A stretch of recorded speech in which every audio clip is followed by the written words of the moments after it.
Hello, I'm Michael with WriterSanctuary. Now, writing a book isn't always the easiest task, especially if you find yourself with a lack of motivation. Seriously, not everyone can turn writing into a career, even if they enjoy writing. Sometimes you need to muscle up some motivation to keep going.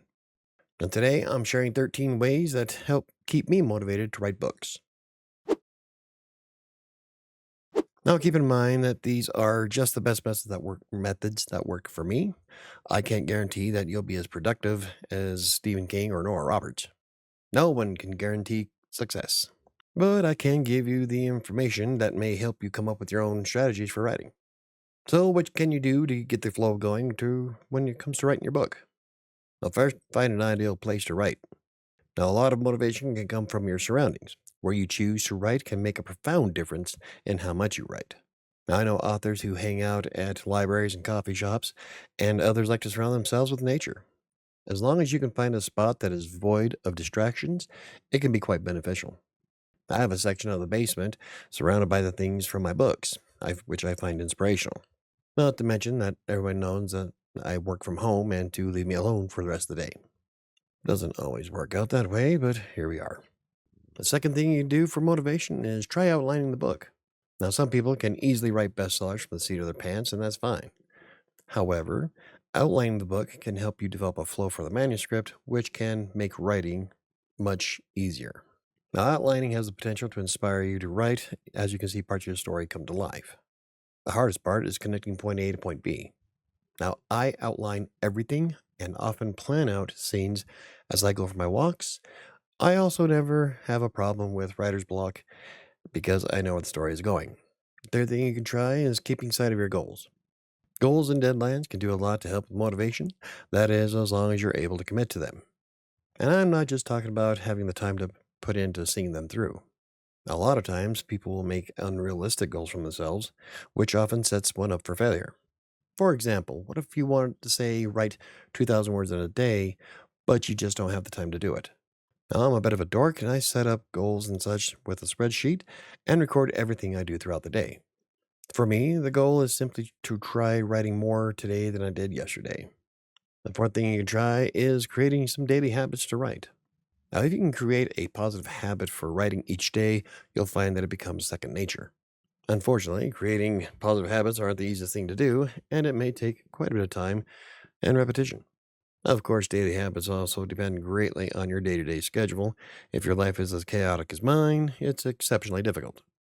Now, you don't have to create writing daily habits on your own. There are a lot of writing groups out there and communities full of people who can help inspire you to write. Now, one of the most impactful things I've done this year is committing to the writing sprints, or at least trying to. Unfortunately, a lot of things come up on my plate as of late, so it's been very difficult to keep other writing sprints going. But I do find them exceptionally helpful for forming habits and a daily routine for writing. It's just the rest of the world that doesn't think so. Now, the fifth thing you can try to boost the motivation to write is exercise more often. There are studies galore that demonstrate how exercise improves cognitive function. And as a writer, your most valuable organ is your brain. The healthier it is, the better it will perform. When we're talking about boosting memory, elevating your mood, processing information, and maintaining focus. Of course, a brisk 7-minute walk won't immediately turn you into Hemingway.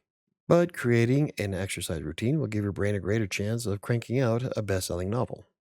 Usually, I'll work up a sweat first thing in the morning and then again in the afternoon. Then I also walk for 15 to 20 minutes periodically throughout the day.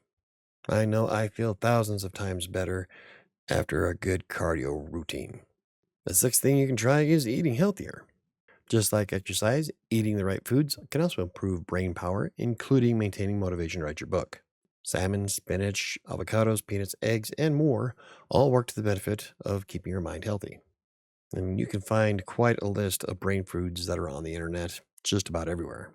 At the end of the day, though, eating healthier is better for you in more ways than just writing. Now, I know I'm not the cleanest eater in the world, but I do know that having the right proteins first thing in the morning can keep me motivated, focused, and ready to rock the day. The seventh thing you can do is take some nature walks and breaks. As I said earlier, walking is a great way to get some blood flowing to the brain. However, going for nature walks can amplify the effects by improving your mental state. In fact, spending time in nature is so profound that it's often used to treat a variety of physical and mental illnesses. In most cases, all it costs is a little bit of your time. A lot of places are free, such as the park, or I have a lake nearby. I also have the arsenal that's 3 blocks down the road. I'll walk around in my backyard, and during the summer months, it's full of pumpkin plants, herbs, flowers, and fruits. I also love going out to Lookout Mountain as well as the nearby lake. Point being is being out in nature is quite beneficial. The eighth thing you can try to boost some motivation to write your book is visualizing the book's success. Now, this might sound a bit touchy feely for some, but visualizing the success of your book can help motivate you to write it.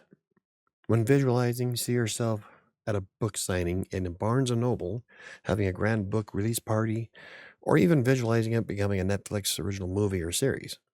The bottom line is that visualizing exercises can hype you up to accomplish any goal. It's all about getting yourself psyched up to accomplish something great. Now, I envision my success all the time while I'm walking. It fuels motivation, determination, and positivity to accomplish writing my books. The ninth thing that helps me with motivation is not striving for perfection. Now, one thing that will remove a lot of your motivation to write is trying too hard to write a perfect first draft. That's what the editing phase is for. Not everybody is capable of editing while they write, even though some are. And a lot of people can easily get sucked into an endless loop of trying to perfect the first draft. Trying to make it perfect can also chew up a lot of time, especially when you consider that the manuscript is going to go through a bunch of changes during the editing anyway. The version of Kingmaker that I finally settled on and published is not the one I wrote in the first draft. A lot of changes happened to it to become a much better story. So don't try to push for perfection right off the jump. The 10th thing you can do is social accountability. Now, social accountability is when you put yourself in the public eye, using others to hold you accountable for a specific task or goal. For example, I announce on the blog and social media when I am working on a new book. If I don't want to disappoint potential readers, I need to stay at it and finish the book. Now, as an indie author, you don't have anyone standing over your shoulder to make sure you're right. In other words, there is little accountability other than that of yourself. But when you start putting yourself on social media and getting others excited about a new project, it can fuel your motivation. Mostly because you don't want to disappoint anybody. At least that's how it works for me. I often blog and make videos about the books I'm writing. In fact, I feel it's a way to bring my viewers and readers along for the journey. For instance, one of my favorite series going on the YouTube channel right now is the process of publishing Shadows of Atlantic City. I'm going to go through every stage of the process and show you everything I did to publish the book. And that's going to include marketing. So I have more incentive to keep going and producing all the information and writing the book. Now, the 11th thing you can do is join some writing groups. Now, writing groups can easily help keep you motivated, especially if you truly participate in the group. It means coming out of your shell, but the results are often worth the effort. Now, Facebook, TikTok, Instagram, and Threads often have great writing groups that you can join, and most that I've seen are filled with people who build each other up rather than tear each other down. And you can also do these groups in person if that is more your style.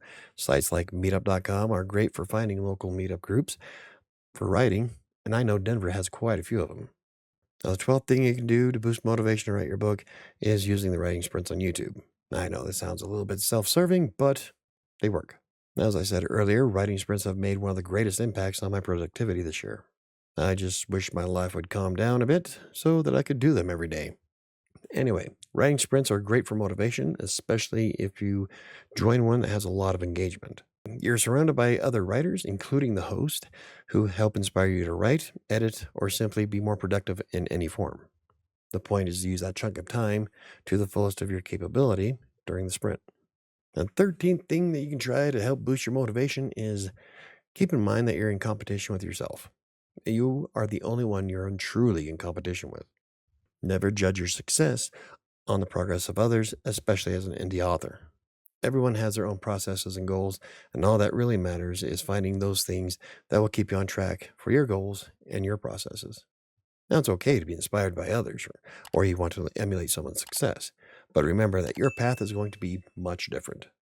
So don't feel bad if it seems that your progress is not as fast as some other people that you follow. As long as you're focused on becoming the best version of you, that's all that really matters in the end. That's one of the reasons why I record everything I do in a spreadsheet. I'm able to keep track of myself and see my progress as an author, blogger, and even YouTuber. At the end of the day, mental health is going to be the biggest contributing factor to being successful as an indie author. Now, I'm talking about both physically and emotionally. Because when all is said and done, the motivation to write your book starts in your head. Not to mention that your frame of mind can influence word choices, sentence structure, and the likelihood of making errors. So, your mental health should always be priority one in everything in your life. Now, being in a good mindset will make the difference in your life outside of being an author. It's just good practice all around. Anywho, if you enjoyed the video, hit the like button. For more videos about self-publishing, blogging, freelance writing, or anything else I cover, hit the subscribe button. Don't forget to hit the notification bell. I think it's going to do it for me today. I'm going to try to get this video up so I can get back to blogging. I'll see you next time.